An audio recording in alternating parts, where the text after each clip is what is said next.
Cachar police নেশাজাতীয় দ্রব্যের বিরুদ্ধে অভিযান চালানোর সময় কাঠিগোড়া অঞ্চল থেকে বৃহৎ পরিমাণের ইয়াবা ট্যাবলেট সহ 3 সরবরাহকারী আটক। কাছাড় জেলার কাঠিগোড়ার রাজাটিলা এলাকায় কাছাড় পুলিশ নেশা বিরোধী অভিযান চালানোর সময় বৃহৎ পরিমাণের ইয়াবা ট্যাবলেট, 3টে মোবাইল, 2টি মোটরসাইকেল সহ একটি টাটা সুমো গাড়ি জব্দ করে পুলিশ। সঙ্গে 3 সরবরাহকারী আটক করা হয়। আটক করা 3 জনের নাম হলো শাহজাহান আহমেদ, মুক্তাদির আলম বড়ভূইয়া ও তার পুত্র কামরুল আলম বড়ভূইয়া। তাদের কাছ থেকে উদ্ধার করা হয় 10,000 ইয়াবা ট্যাবলেট, যার ওজন হলো 1 কিলো 75 গ্রাম। জব্দ করা ইয়াবা ট্যাবলেটের বাজার মূল্য কয়েক লক্ষ টাকা।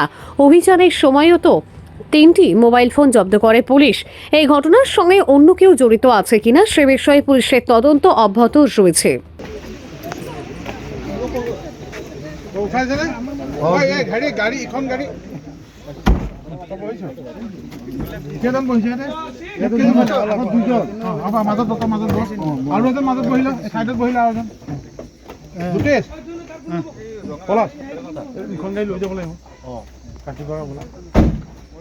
আপোনালোকৰ ভিতৰত যাব ভিতৰত লক্ষ্য বঙা গাড়ীখন লৈ যাব লাগিব বাইক স্কুটি কিটা কোনে ল'ব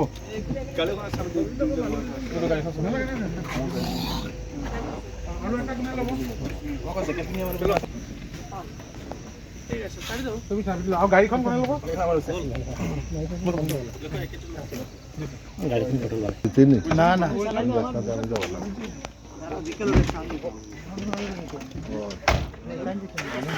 চলো কিরকম লোক চলো না